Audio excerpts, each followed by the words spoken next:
Good afternoon, everyone. My name is Ching, and this is my good friend Shih, the operator. I always learn a lot from him. We are both from Ching. This is our first time to be in Singapore. Very beautiful country. Welcome to join this session. Today, we are going to share what research we are doing recently. The topic is what species of this fish is. Malware classification with graph hash. This is a show introduced about us. We focus on APT campaign research, including what kind of the malware tools and the technology they use, and how to defend against them, and to build the related threat solution. Let's move on to today's agenda. We will discuss why we want to do this research and what's related to set and the words to this research. And we will explain the methodology step by step as detailed as we could. Following up is a simple demo.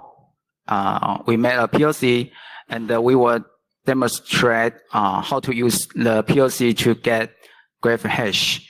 After that is evaluation. We take a campaign named Operation Oka as an example. Operation Oka is a campaign that we disclosed in 2017. And we will explain what we get on this example. Finally, there are limitations and the conclusion. Next is motivation. So why do we need to do malware classification? As a cybersecurity research or handler, every day we have to deal with a lot of malware samples. Without classifying malwares, we might need to analyze malware one by one. Sometimes after analyzing malware, we might understand that this type of malware we have dealt with before. So I believe some of you suffer this kind of situation. You might wonder if I could save this time to analyze another unknown malware, it will be more efficient. So that's why malware classification doesn't matter. So with a good malware classification, we don't need to analyze each malware one by one. We could just pick one of 10 similar malwares, analyze it, and then we could learn what this group of malware do. Another motivation is that we want to share cybersecurity intelligence more efficient. In tracking campaigns, it's important to learn what other researchers do. There are many good reports about APT campaign, and in most of these reports, they offer IFOC that are malware checksums such as MD5 or Shih families. However, you might realize that it's hard to find this sample in your repository or in VirusTotal by malware checksum. That's one character of the APT malware samples. They are target, some organization, and rare. However, it doesn't mean that there is no similar samples in your malware repository or in VirusTotal. So what if there is some checksum that could present a group of similar malwares, and we could look up it just like we look up the MD5 of the malware on VirusTotal? I think it will be great. Okay, so there are a lot of tools and work related to malware classification field. They are like weapons that a malware analyzer has.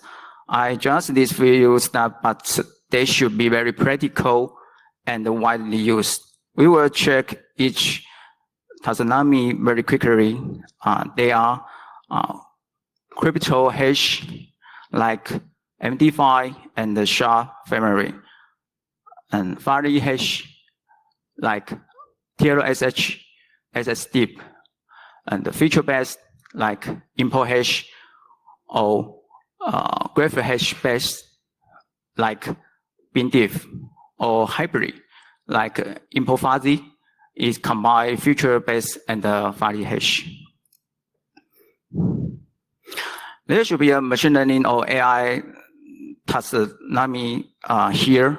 However, I'm not expert of AI, so I didn't list it here. The first one is crypto hash. Of course, they are not for malware classification. However, they are very basic, very useful, and widely used nowadays. So they are used to look up if one sample exists or not in the malware repository.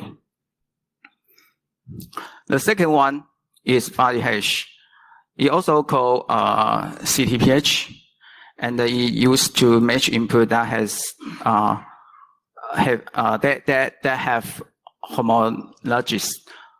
And in the beginning, it's for digital forensic, such as TLSH and SSDeep. Until now, the methodology we're talking about is tagging whole executable file. Next, we want to introduce feature-based methodology like import hash. Import hash is designed by Mandiant. Now is FireEye. They share their internal malware classification method.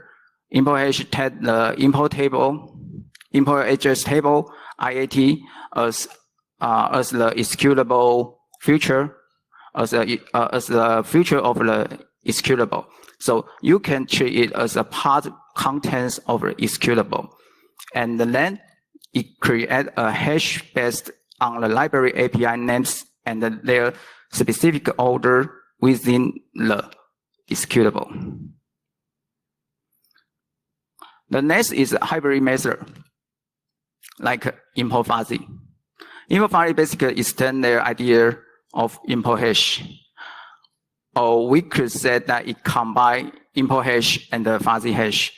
Instead of calculating MD5 of IAT, import fuzzy calculate the SSD per value of executables IAT.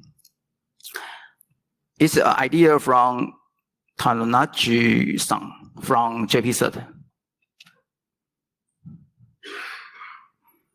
Until now, we all talk about calculation that target on binary content of executable file, no matter whole binary content or partial content.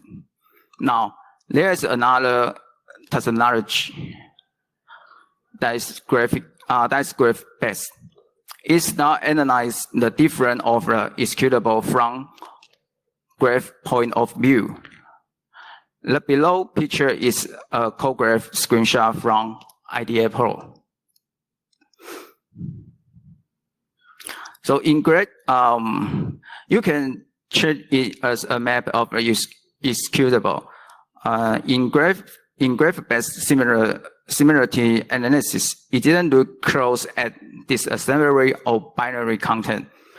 It looked at the flow structure of a executable.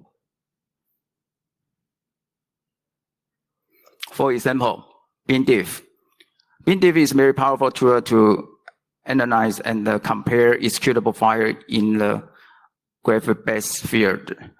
It offers very detailed information about what similarity in which parts of two executable file. It's usually used to do variability analysis, patch analysis, exploit development. However, when use BinDiff, it only can process two files at the same time. And the performance, actually, the performance is good, but compared to the tool set we just mentioned, it's a little slow. That's because it doesn't only do graph comparison, but also disassembly comparison. Okay, until now. And another issue is how to scale it. Until now, there's very short introduction from institution about the tool set or research related to malware classifying. So before we move on, I have 3 tests for you all. They are about code graph comparison. This is the first job. This is the first test. Are these 2 code graphs similar? Yes, I think so. They look like the same or similar. The second test is comparing more complicated code graph. So are they the same or similar? Yes, I think so. Okay, this is the final test. Are they the same or similar? Anyone want to answer this question? Raise your hand. Do you want to try? Someone? Okay. Okay, I think it's not. Actually, I prepare some gift. So I think if someone answer this question, I will give a small gift for you. So pity.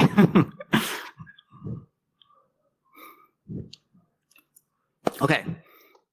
So what if there's something that could present a code graph of an executable, not a graph, it's not a graph, but a binary. Then we can calculate crypto hash of it, or we can calculate file hash of it. That's our basic idea. So now, we want to introduce code graph pattern, aka CGP. The purpose of the CGP is to present a code graph. Okay, so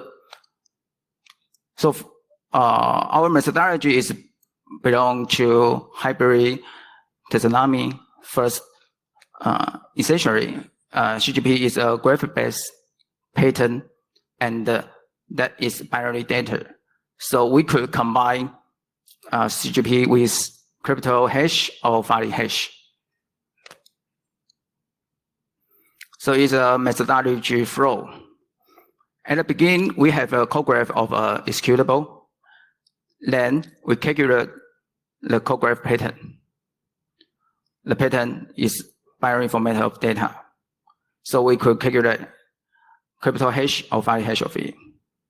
And finally, we can leverage the application of crypto hash or file hash to do similarity analysis.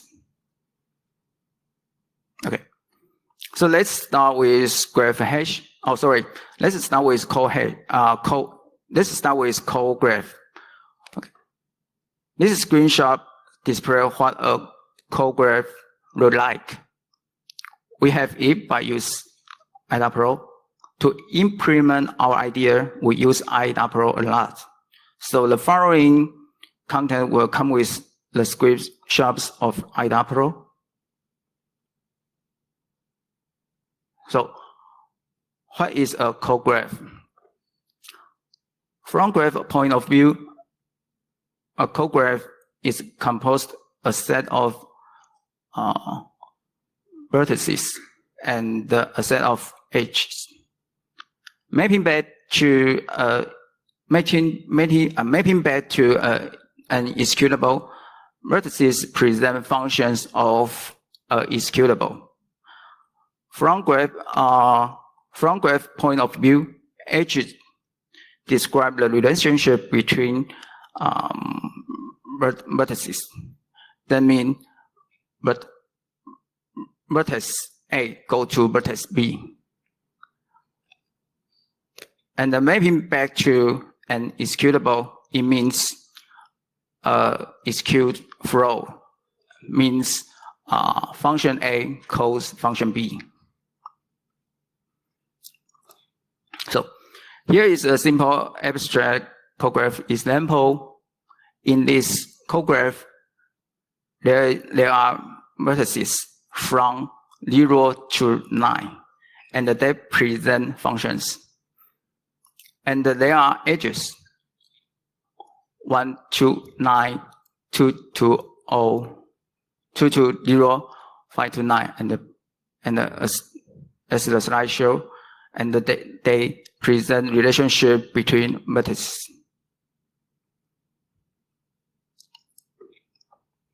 Okay, first,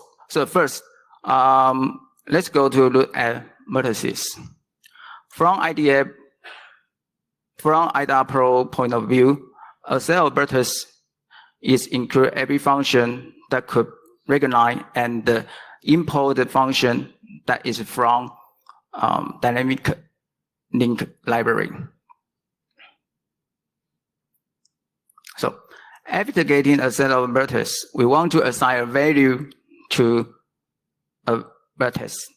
We expect that the value could present a vertex. From graph point of view, it's like coloring a vertex.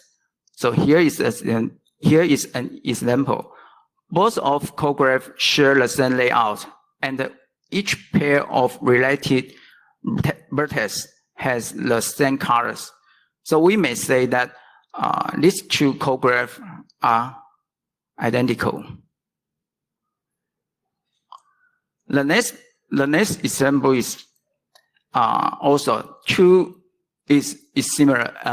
Two code graphs share the same layout, and there are two vertices in the right-hand side, and one more compared to the left side. So we might be able to say that these two code graphs have 90% similarity. The final example of color vertex. The color in 5 pairs of vertices in the both code graph is different. We might be able to say that these two code graph has 50% similarity. So that's how a vertex value help to do graph comparison. Now, this is what one vertex value look like.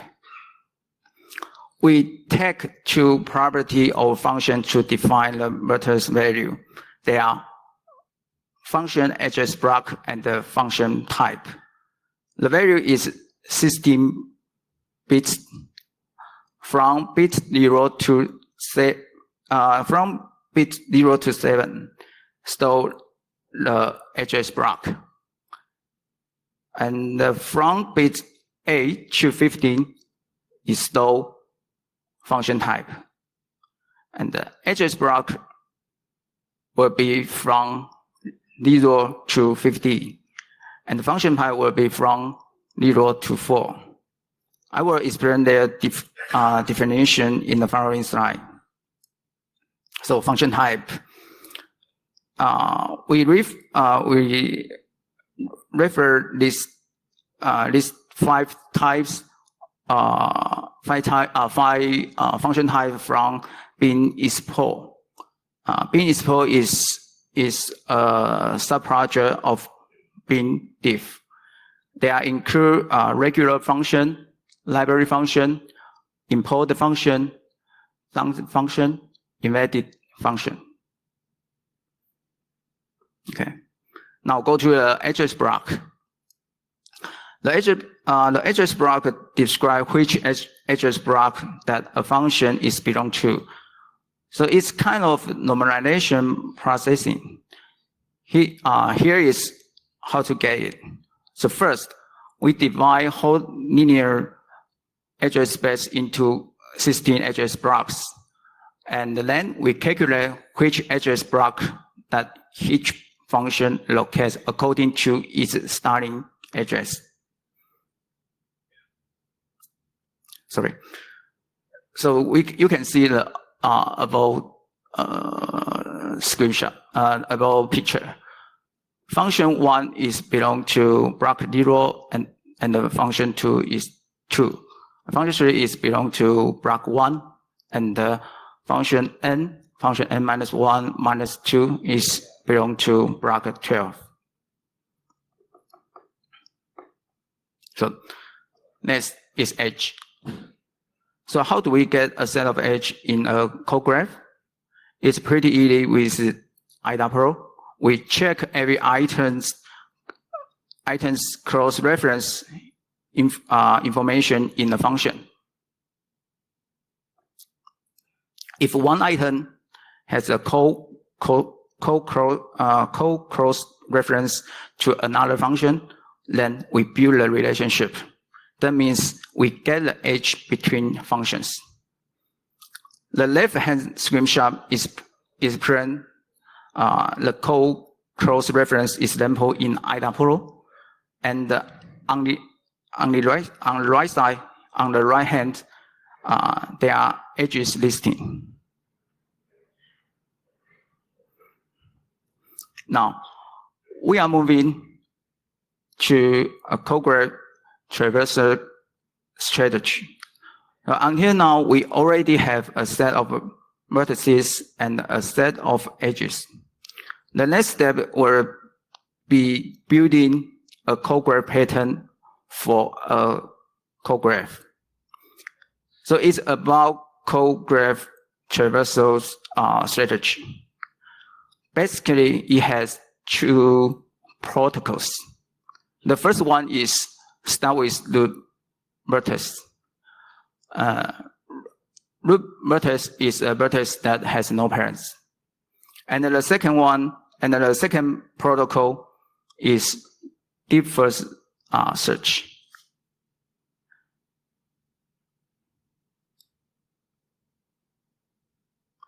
So here is a simple traversal example, a DFS example.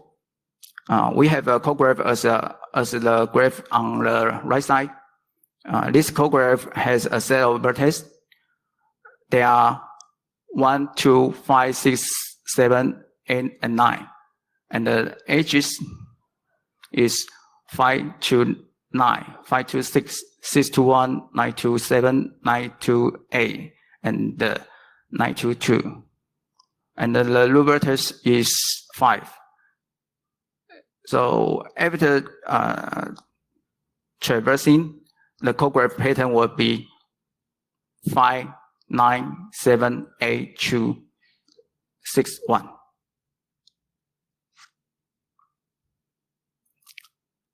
Okay, so here is one concept we want to emphasize here: multi-root vertices. In the other word, from graph point of view, there are multiple vertices that doesn't have parents. For example, in this screenshot, there are 3 roots in this code graph.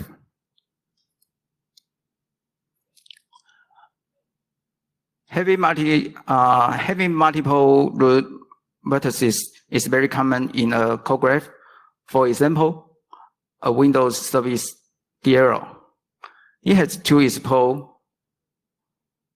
For example, it has 2 expos, service name and the DLL entry point. When loading this service DLL into memory, the contents of DLL entry point will be executed. And the Windows service handle, service SVC host, will execute the content of service main to do Windows service job. You can treat this as 2 starting point of Windows Service DLL. And from code graph point of view, there are 2 root vertices. That's there are service main and the DLL entry point. The next concept that we want to discuss is function reuse. Okay. We want to show you how to deal with function reuse in building code graph patterns. For programming, function reuse is for code reuse and avoid redundancy. And for traversing a code graph, reusing function means visiting reused function vertex and its child vertices more than one time. But for the purpose of efficiency, we just keep only the visited vertex in CGP without its child vertices.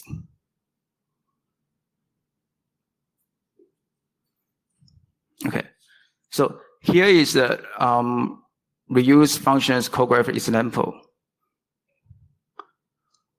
We have a set of vertices, a set of edges, and you can see the edges in red word. It means the reused function is 9. Okay, so after our traversing, the CGP will be 597A342061 and 9.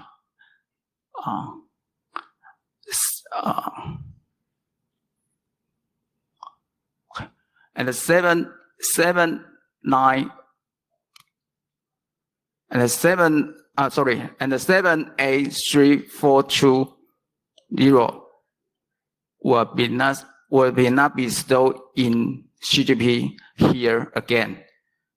But it's okay because we have stored this sub pattern here when we first time visit vertex 9. Okay, so this is an example of code graph pattern. So what a CGP really look like. The blue present a vertex. Okay, and here is a development environment just for your reference. It includes IDA Pro 7.2 and the IDA Python MD5 and the SSDIP.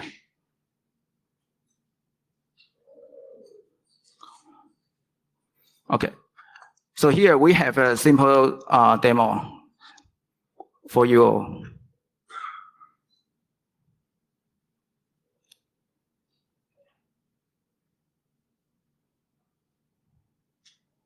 So let's open an IDA Pro here, and we have already opened an executable.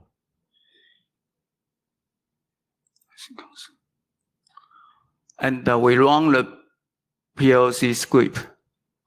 It will help us to calculate graph MD5 and graph SSD here. Okay, just like this one. It's clear and simple.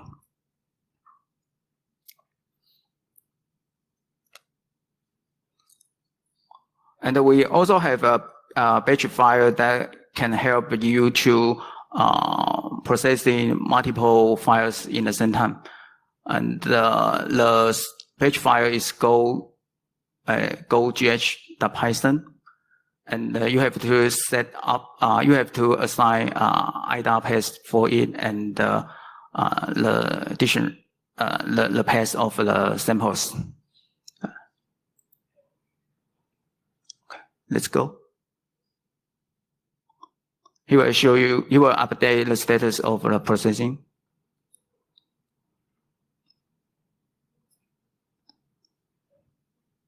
And after that,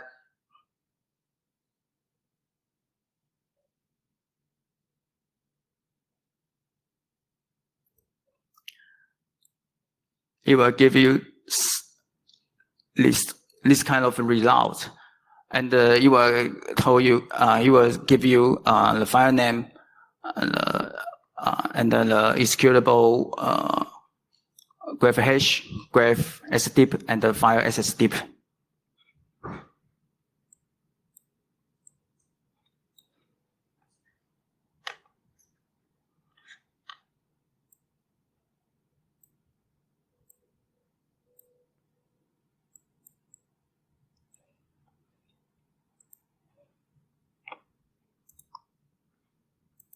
Okay.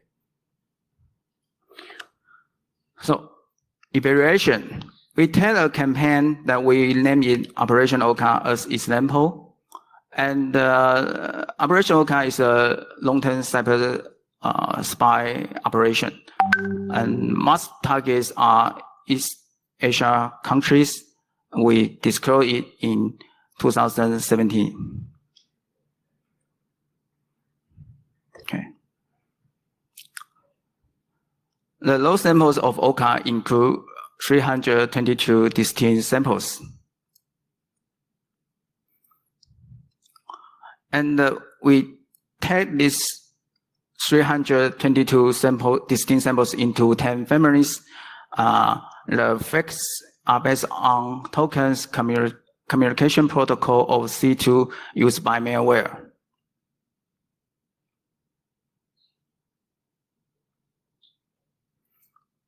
And then this is a result by file sdip. So you can see the screenshot on the right side. Different colors means different group. The sdip similarity rate is 85%, and in this condition, 211 from samples from 322 samples could be classified into 62 groups. It's about 66 grouping rate.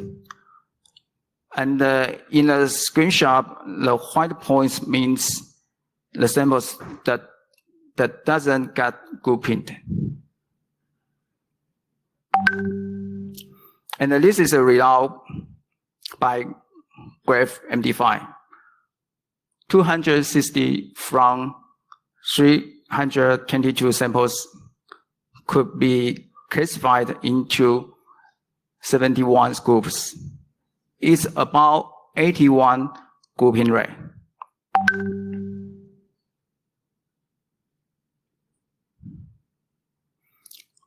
The following up is a result by graph sdip. The sdip similarity is also 85, and in this condition, 274 from 322 samples could be classified into 67 groups. It's about 85% grouping rate. Okay, this is a comparison table. So after this result, we can say that graph MD5 has about more 50% grouping rate than file sdip, and the graph sdip has about more than 19 grouping rates than file sdip. So for OCA case, I think it's a strong result for us. Okay. So next is that we compare the result of graph sdip and families. With this comparison, we notice some relationship between them. In this screenshot, the same colors means they are grouping together by graph sdip. So you can see that in different malware families, they share the same color point, like 3 blue circles and 2 red circles on the right side. That caused our interesting. So we take a close look at them. We do for formal analyzing on the samples in these 3 blue circles. After that, we learned that this dark green points and the blue point should be belong to malware family 4, fake DOS. Fake DLC. So it means that we might ignore some facts before. Let's go to the red circles. What does the relationship mean? After formal analyzing, we realize that these samples share the same packers. The above red circles is NS packer, and the below red circles is Empress. It's quite interesting. Okay. Next, we are moving to accuracy test. So here is what we do. In addition to OCA samples, we calculate graph MD5 and the graph SSD of 10,150 APT samples. And we compare if there are samples classified as the group of OCA samples. So it means if a lot of other APT samples are grouping with OCA group, the accuracy of the graph hash is low.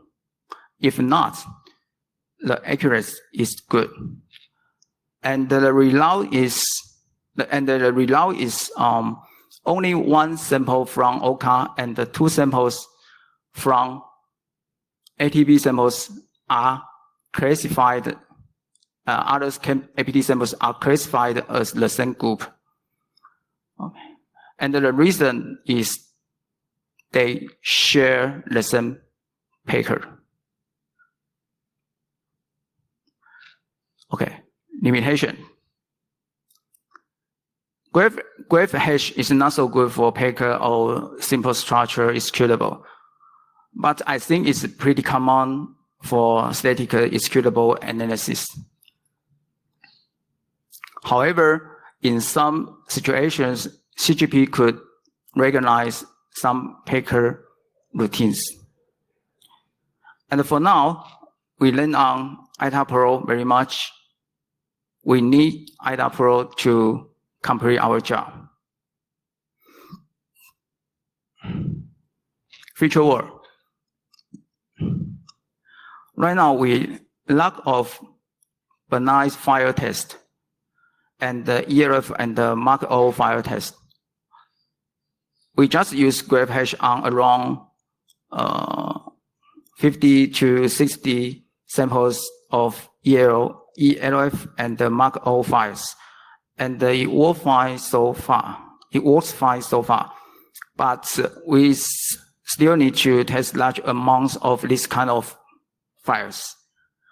In addition to IDA Pro's plugin, we are thinking to make plugins for Radar 2 or G Drive.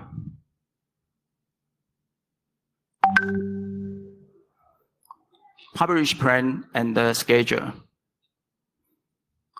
We want to publish POC as open source because we believe that this research could help security intelligence exchanging and do malware classification. And the more security researchers use, more influence that this research can make. Now, it's under Chemical internal review, so we expect to publish POC as soon as possible. We will update information on my Twitter.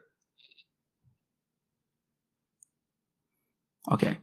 In the end, we want to thank Kenny Lu, Selina Lin, and Dunyi Huang, because they made this research better.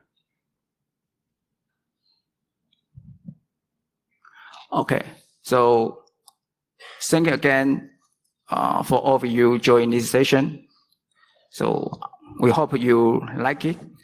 So is anyone have any question?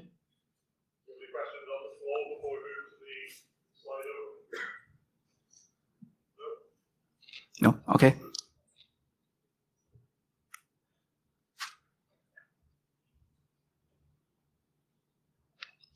So I can pick one question?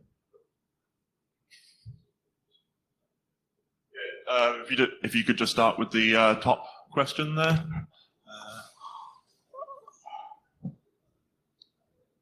Is there any limitation?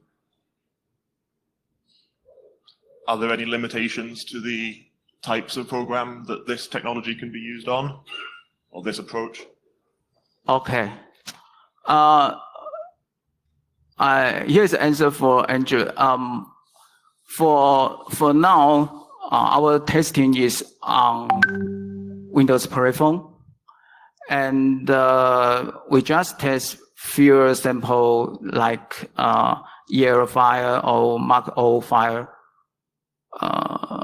Very few, but they work too. The worst file so far, but we think we have to test more file, more amount. We need to test large amount of this kind of platforms program. Okay. Have you got any examples of times where this gave incorrect results, where the sample tricked the graph hash? No. But we have some limitation. I just as I mentioned, for some simple structure executable, the graph hash will become not such a significant for us. Yep.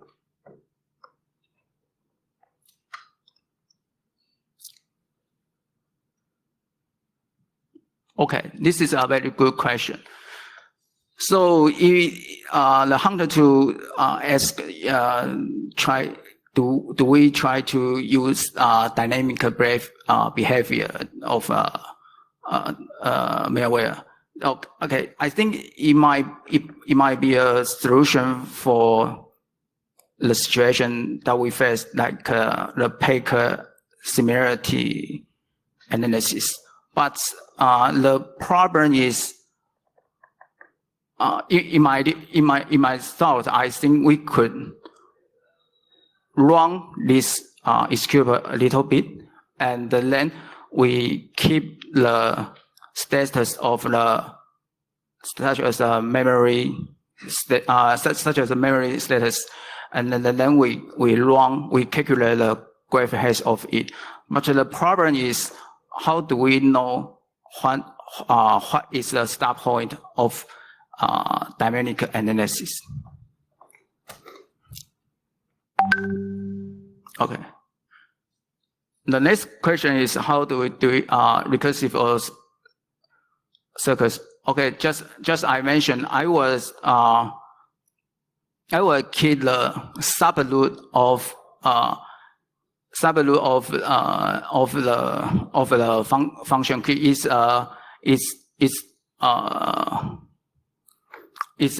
like a recursive or circus function code.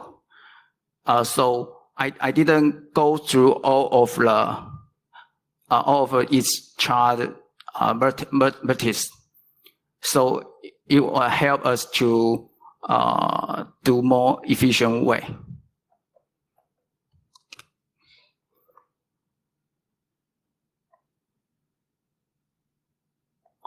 Okay. So for this question, because I did not run on G drive, so I don't know if there will be any difference between them.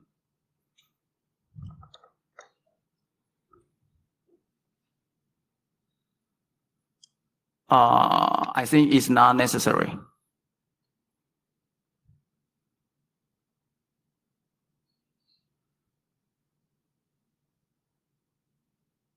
Yeah, it will be a fact because in this methodology is belong to static executable.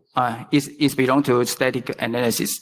So if the malware dynamic loading module at the runtime, we could not see this kind of information.